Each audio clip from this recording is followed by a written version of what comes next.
The old janitor had worked at Crestwood Academy for 20 years. Every morning, before the students arrived, before the teachers parked their cars, before the principal unlocked his office, he was already there, sweeping hallways, cleaning classrooms, fixing broken chairs, making sure the school was ready for another day. Most people barely noticed him, and honestly, he preferred it that way. His name was Samuel Brooks. He was 68 years old, quiet, polite, humble, the kind of man who greeted everyone with a smile, even when they ignored him, even when they walked past him without saying thank you, even when they treated him like he didn't matter. But on this particular Monday morning, something happened that would change everything. Samuel was carrying a bucket of water across the main courtyard. Students were everywhere, laughing, talking, preparing for class. The courtyard buzzed with life. Then suddenly, his foot caught the edge of a loose brick. The bucket slipped. Water splashed across the walkway. The mop fell from his hands, and Samuel stumbled to one knee. For a moment, the entire courtyard became silent. Then somebody laughed. One student, then another, then another. Within seconds, dozens of students were laughing. Some pointed, some pulled out their phones, some recorded videos. One boy even shouted, "Careful, Grandpa!" The crowd erupted again. Samuel slowly stood up. His knee hurt, but that wasn't what bothered him. It was the look on their faces. Not concern, not kindness, not respect. Entertainment. As if another person's embarrassment was something to enjoy. And what hurt even more was that none of the teachers stopped it. A few watched, then simply walked away, pretending not to notice. Samuel quietly picked up his mop, gathered the bucket, and continued cleaning. No anger, no argument, no complaint, just silence. But standing inside the administration building, someone had witnessed everything. Someone who looked deeply disturbed, the school's new principal, Dr. Rachel Morgan, and she had no idea that what she had just witnessed was about to uncover the biggest secret in the school's history. Welcome to today's movie. Before we continue, tell us where you're watching from. And if you've ever seen someone judged unfairly, stay until the end. Because this story isn't really about a janitor. It's about respect and the price people pay when they forget it. The laughter eventually faded. The students returned to class. The teachers continued with their day.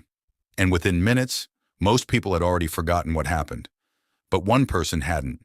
Principal Rachel Morgan. She stood inside her office window, watching the courtyard below. Something about the incident bothered her. Not because Samuel had dropped the bucket. Accidents happen. What bothered her was how quickly everyone had laughed, how easily they had dismissed him, as if he wasn't a person, as if he didn't matter. Rachel had only been principal for 3 months. She was still learning the school's culture, still learning its history. And something about Samuel Brooks felt unusual. The janitor seemed to know everyone, students, teachers, parents. Even retired staff members greeted him with respect. Yet nobody seemed to know much about him. It didn't make sense. That afternoon, Rachel noticed Samuel repairing a broken bench near the library. She walked over. "Samuel," the old man looked up and smiled. The same calm smile he always wore.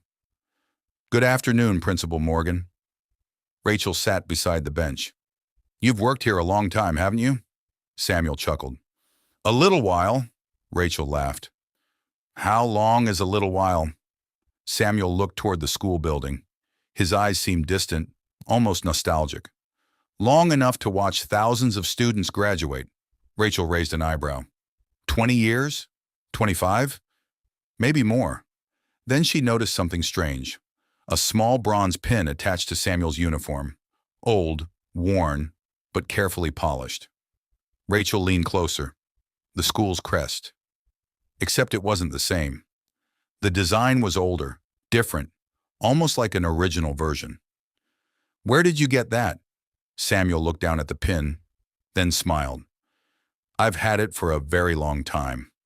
Before Rachel could ask another question, the school secretary came running across the courtyard, panicked. "Principal Morgan!" Rachel immediately stood. "What's wrong?" The secretary looked nervous. "There's a problem with the Founder Day ceremony." Rachel frowned. Founder Day, the biggest event of the year. The day the school honored the person who built Crestwood Academy. The problem was, nobody knew much about the founder anymore. And what Rachel was about to discover would change that forever. The Founder Day ceremony was only 3 days away, but nobody realized. The founder had been standing in front of them the entire time. The next morning, Principal Rachel Morgan arrived earlier than usual. The Founder Day ceremony was only 3 days away. And unfortunately, the planning committee was a mess. Nobody could agree on the presentation. Nobody could find enough information about the school's founder. And the old records seemed incomplete. Rachel sighed, then headed toward the school's archive room, a small storage area hidden beneath the administration building. Dust covered nearly everything. Old trophies, yearbooks, boxes of forgotten documents, the history of the school, buried beneath decades of neglect. Rachel spent nearly an hour searching. Nothing useful, until she opened a small wooden cabinet in the corner. Inside was a photo album. Old, worn, faded by time. Curious. She opened it. The first few pages showed construction photos. Workers pouring concrete. Builders raising walls. The school's first classrooms taking shape. Rachel smiled, then turned another page and froze, because standing in the center of the photograph was Samuel Brooks. Not older Samuel, not the janitor, a younger Samuel, wearing a suit, surrounded by architects, engineers, city officials. Everyone in the photo appeared to be looking at him, as if he were the most important person there. Rachel blinked, then looked closer. There was a handwritten note beneath the picture. The ink had faded, but it was still readable. Samuel Brooks during the groundbreaking ceremony. Rachel's heart began to race. Groundbreaking ceremony? Why would the janitor be at the groundbreaking ceremony? That made no sense unless there was another photograph underneath. Rachel quickly turned the page, then another and another. Everywhere she looked, Samuel appeared, meeting city leaders, reviewing building plans, giving speeches, standing beside the first graduating class. The deeper Rachel looked, the stranger it became, because the school's history seemed to revolve around one man, a man currently pushing a mop across the hallway. Then she reached the final page, and what she saw made her sit down. A newspaper clipping, framed inside the album. The headline read, "Crestwood Academy opens under vision of local entrepreneur Samuel Brooks." Rachel stared at the words, reading them again and again, unable to believe what she was seeing. Because if the article was true, the school founder wasn't missing. The school founder wasn't forgotten. The school founder was still here, walking the same hallways, cleaning the same floors, listening as students laughed at him every day. And somehow, nobody knew. Not the teachers, not the students, not even the board members. Rachel slowly closed the album, her hands trembling, because she realized something. The biggest secret in the school's history had been hiding in plain sight for over 20 years. Rachel grabbed the old newspaper because she needed answers. And Samuel Brooks was about to tell her a story nobody else had ever heard. Rachel found Samuel after school. The hallways were quiet, the students had gone home, the teachers were leaving, and Samuel was exactly where he always seemed to be, working. He was replacing a broken classroom door hinge, as if the biggest secret in the school's history wasn't sitting quietly inside him. "Samuel," the old man looked up and smiled. "Good evening, Principal." Rachel took a deep breath, then placed the photo album on the desk beside him. For the first time, Samuel's smile faded. Not from fear, not from anger, but from recognition. He knew exactly what she had found. Rachel spoke softly. "Why didn't you tell anyone?" The old man stared at the album for several seconds, then sat down, slowly, carefully, as if he had carried the answer for years. "Because nobody ever asked." Rachel sat beside him, waiting. Samuel looked out the classroom window, toward the campus, toward the buildings, toward the dream he had built decades ago. Then he finally began. 30 years ago, this wasn't a school. Rachel listened. It was an empty field. A forgotten piece of land nobody wanted. Samuel smiled slightly. I wasn't rich. I wasn't powerful. I just believed every child deserved an opportunity. The room became silent. Most people laughed at me. They said I was dreaming too big.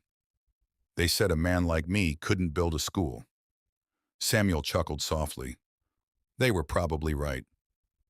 Rachel frowned. What changed? Samuel's eyes softened. My wife. The answer surprised her. Samuel looked down, then smiled sadly. She believed before anyone else did. Even when we had nothing. Even when the bank rejected every loan. Even when people called us crazy. Rachel could hear the emotion in his voice. Even after all these years, the memory still mattered. Together, we built Crestwood Academy. Rachel glanced around the room, trying to imagine it, trying to imagine the sacrifice, the risk, the years of work. Samuel continued. The first classroom only had 12 students. 12, he laughed, but we treated those 12 like they mattered. Because they did. Rachel smiled. Then her expression changed. What happened to your wife? For the first time, Samuel looked away. The silence lasted longer than before. Much longer. Then he answered. She never saw what the school became. Rachel's heart sank. Samuel nodded slowly. She passed away before the expansion, before the sports center, before the scholarships, before the awards, before the recognition. The room felt heavier, because suddenly, this wasn't a story about a founder. It was a story about love, sacrifice, and a promise. Then Samuel said something Rachel would never forget. After she died, I made myself a promise. Rachel looked at him. What promise? Samuel smiled. The same gentle smile. The same humble smile. The smile of a man who had spent years carrying a secret. I promised I would never become too important to serve. Rachel froze. Samuel looked at the mop beside the door, then back at the campus. So I stayed. Not as the founder, not as the owner, but as a caretaker, watching over the dream we built together. Rachel felt tears forming in her eyes, because for the first time, she understood. Samuel wasn't working as a janitor because he had to. He was working as a janitor because he chose to, and that realization changed everything. But neither of them knew that the students who mocked him were about to learn the truth. And when they did, the entire school would never be the same again. The Founder Day ceremony was now only 2 days away, and Principal Rachel Morgan had just made a decision that would shock every student in the school. The next morning, Principal Rachel Morgan arrived with a plan, a simple plan, but one that would reveal the truth about the school, not the buildings, not the reputation, not the test scores, the people, especially the students. Because if Samuel Brooks had spent 20 years teaching values, Rachel wanted to know whether anyone had learned them. By lunchtime, an announcement echoed through every hallway. Attention students and staff. Tomorrow's Founder Day assembly will include a special recognition ceremony. The announcement immediately sparked excitement. Students whispered, teachers speculated. Everyone assumed a famous guest was coming. Perhaps a celebrity, perhaps a wealthy donor, perhaps a successful graduate. Nobody guessed the truth. Meanwhile, Samuel continued his work, cleaning hallways, repairing desks, replacing light bulbs. Just another ordinary day. Or so it seemed. That afternoon, Rachel walked through the cafeteria, observing, listening, watching, and what she saw disappointed her. A student dropped a juice carton on the floor, then looked directly at Samuel, without saying a word, without apologizing, without helping, simply expecting him to clean it. Samuel smiled politely, then picked it up. Rachel felt her stomach tighten. Minutes later, another student pushed a chair out of place, then walked away, leaving Samuel to fix it. Again. No thank you. No respect. Nothing. The principal couldn't believe it. These students wore the school's crest proudly, but many had forgotten what it stood for. Then something happened. Something different. A small girl from the 7th grade approached Samuel, quietly, respectfully. She couldn't have been older than 12. "Mr. Brooks?" Samuel smiled. "Yes?" The girl handed him a bottle of water. "I saw you working outside. You look tired." For a moment, Samuel seemed surprised, then genuinely touched. "Thank you." The girl smiled, then rushed off to class. Rachel watched the entire interaction, and suddenly, she understood something important. Not everyone had forgotten. There was still hope, still kindness, still character, but not enough. Not yet. That evening, Rachel sat alone in her office, looking at Samuel's photograph, looking at the newspaper clipping, looking at the school's mission statement. Then she made a decision. Tomorrow, the entire school would hear the truth. Every student, every teacher, every parent. And for some people, the truth was going to be very uncomfortable because the person they respected the least was actually the person responsible for everything they loved most: the classrooms, the scholarships, the opportunities, the future. And when Founder Day arrived, the lesson Samuel had spent 20 years teaching would finally be impossible to ignore. Be honest. Have you ever judged someone too quickly? Because what happened at the assembly the next day changed an entire school forever. Be honest. Have you ever judged someone too quickly? The next morning, the entire school gathered for Founder Day, and the first person called onto the stage shocked everyone. Founder Day arrived. The entire school gathered inside the auditorium. Students filled every seat. Teachers lined the walls. Parents occupied the back rows. The atmosphere buzzed with excitement. Everyone expected a special guest, a successful graduate, a famous entrepreneur, maybe even a celebrity. Nobody expected Samuel Brooks. Backstage, Rachel Morgan adjusted the microphone, then glanced toward Samuel. The old janitor stood quietly beside the curtain, wearing the same modest suit he had worn for years. Nothing expensive, nothing flashy, just simple, just Samuel. "You ready?" Rachel asked. Samuel smiled. "As ready as I'll ever be." A few moments later, the lights dimmed. The auditorium fell silent. Rachel stepped onto the stage. "Good morning, everyone." The crowd applauded. "Today we celebrate Founder Day." More applause. "For years we've honored the person responsible for this school's existence." The giant screen behind her displayed old photographs, construction images, classrooms, graduation ceremonies. The audience watched with interest. Then Rachel continued, "But today, we're going to do something different." The room became quiet. "Today, you're finally going to meet the founder." Whispers immediately spread across the auditorium. Students looked around. Teachers exchanged confused glances. Parents leaned forward. Rachel paused, then smiled. "The founder is here." The room exploded with curiosity. Everyone searched for the mysterious guest. Some expected a wealthy businessman. Others expected an elderly millionaire. Nobody noticed Samuel standing quietly near the stage entrance. Rachel took a deep breath, then spoke the words that changed everything. "Please welcome Mr. Samuel Brooks." Silence, complete silence. For several seconds, nobody moved, nobody clapped, nobody understood. Then Samuel slowly walked onto the stage. The same janitor, the same man they passed every day, the same man they ignored, the same man they laughed at. Gasps echoed across the auditorium. Students stared in disbelief. Teachers looked shocked. Several parents covered their mouths. The room looked frozen. Then Rachel displayed the old photographs on the screen. Samuel at the groundbreaking ceremony. Samuel reviewing blueprints. Samuel opening the school's first building. Samuel standing beside the first graduating class. One image after another. One piece of evidence after another. Until nobody could deny the truth. The janitor wasn't just part of the school's history. He was the reason the school existed. And suddenly, every cruel joke, every disrespectful comment, Every moment of laughter came rushing back into the minds of the students who had mocked him, especially the boy who recorded him in the courtyard.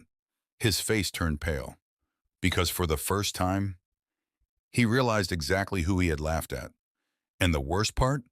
Samuel never once got angry. He never complained. He never demanded respect. He simply kept serving. And that made the truth even harder to face. The auditorium remained silent, waiting, watching, because everyone wanted to hear one thing. Why? Why would the founder of the school choose to spend 20 years working as a janitor? And Samuel was finally ready to answer. Samuel stepped toward the microphone. The auditorium became silent, and his next words left many people fighting back tears. Samuel stood before the microphone. The auditorium remained completely silent. Thousands of eyes watched him. Students, teachers, parents, board members, people who had known him for years, yet somehow never really knew him at all. Samuel smiled gently, then began. When I first dreamed about this school, I didn't dream about buildings. The audience listened carefully. I didn't dream about trophies. I didn't dream about rankings. I didn't even dream about success. He paused. I dreamed about people. The room grew even quieter. Children who needed opportunity. Teachers who wanted to make a difference. Families who wanted a better future. Samuel looked around the auditorium. His eyes moved across every row, every face, every student. Then he continued. Many years ago, people told me this school would never survive. They said it was impossible. They said I was wasting my time. A few students lowered their heads, because those words sounded familiar. Samuel smiled. But one person believed. My wife. The giant screen displayed an old photograph. Samuel and his wife standing beside the first school building. The audience stared. The love in the photograph was impossible to miss. Without her, there would be no Crestwood Academy. Samuel's voice softened. And after she passed away, I made a promise. The room became still.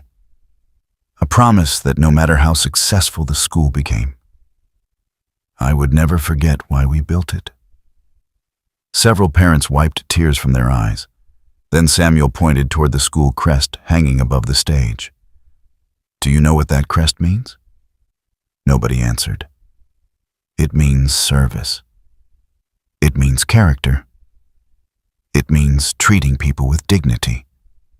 Not because of their title. Not because of their money. But because they're human. The words hit the room like a wave, because everyone knew what had happened in the courtyard. Everyone, especially the students who laughed. Samuel looked directly toward them, not with anger, not with disappointment, but with kindness. And somehow, that hurt even more. Then he said the words nobody would ever forget.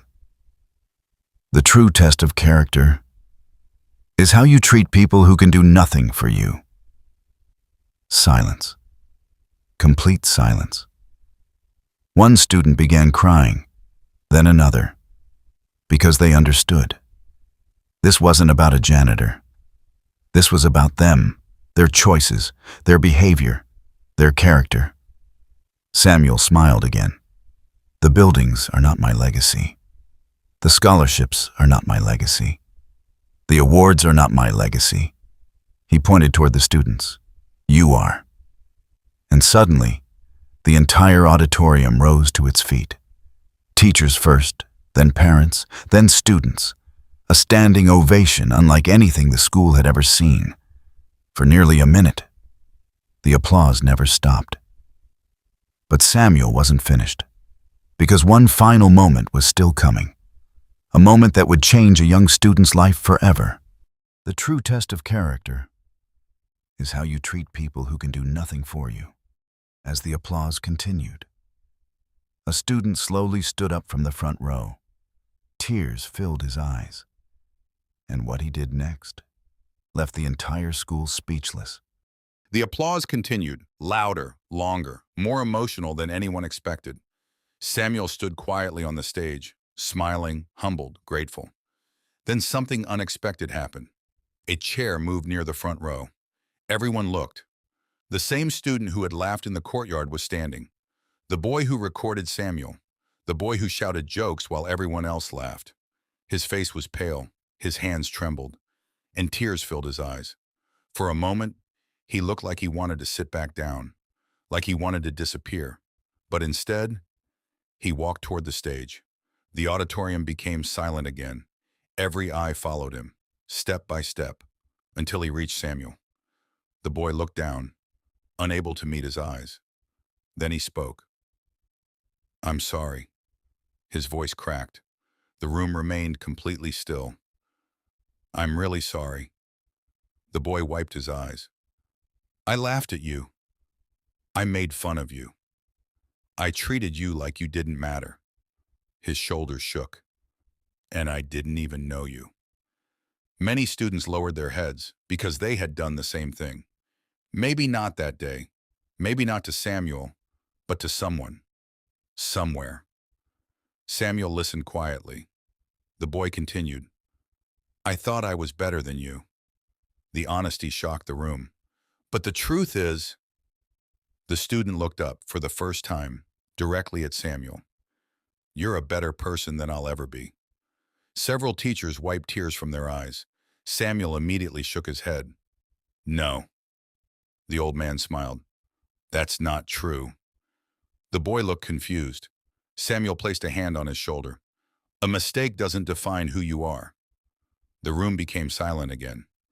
"What defines you," Samuel continued, "is what you do after the mistake." The student broke down crying, and before anyone expected it, Samuel pulled him into a hug, a simple hug. Nothing dramatic, nothing theatrical, just forgiveness, pure forgiveness. The auditorium erupted into applause again, even louder than before, because everyone understood what they had just witnessed. Not revenge, not humiliation, not punishment. Grace, and somehow, that lesson was more powerful than any punishment could ever be. One by one, other students began standing, then another, then another. Many wanted to apologize. Many wanted to thank him. Many simply wanted him to know they finally understood. And for the first time in years, the entire school saw Samuel Brooks for who he truly was. Not a janitor, not a founder, but a man of character. And that was the greatest lesson he could ever teach. Yet before the day ended, Samuel had one final message for everyone, a message that would remain part of Crestwood Academy forever. Before leaving the stage, Samuel shared one final lesson, a lesson so powerful that the school eventually engraved it into stone. The applause finally began to fade. Students slowly returned to their seats. Teachers wiped tears from their eyes. Parents exchanged emotional glances, and Samuel stood quietly at the center of the stage. The entire auditorium listened, waiting for his final words. Samuel smiled, then looked around the room one last time. "When I am gone." The room immediately became still. "I don't want people to remember me because I built a school." He paused. "I don't want people to remember me because of a building, or a title, or a photograph on a wall." His eyes moved across the students, one by one. "Instead, I hope people remember me because I tried to be kind." The words settled over the room, simple, yet powerful. Samuel continued, "Because kindness costs nothing. But it can change everything." Many students lowered their heads, thinking about their own actions, their own choices, their own words. Then Samuel pointed toward the school crest hanging above the stage and spoke the words that would later be engraved into stone. "Never measure a person's worth by the job they do. Measure it by the character they carry." The audience erupted into applause once again. But this time, something felt different. The lesson wasn't just being heard, it was being understood. And for the first time in a very long time, the school remembered what it truly stood for. Not success, not prestige, not status, character, respect, service. The values Samuel and his wife had dreamed about all those years ago. Months later, a new plaque appeared near the school's entrance. Not a statue, not a monument, just a simple inscription. The words Samuel had spoken that day. A reminder for every student who entered the school. A reminder that greatness isn't found in titles. It's found in how we treat people, especially those who can do nothing for us. And every morning, students walking through those doors would stop and read it. The school changed, the culture changed, the people changed, all because one humble janitor chose forgiveness over bitterness. And one school finally learned the value of respect. The end. But before you go, I want to ask you something. Have you ever judged someone before truly knowing their story? And if you discovered their truth today, would you see them differently? Let us know in the comments. And rate today's movie from 1 to 10. If this story touched your heart, subscribe and join us for the next movie.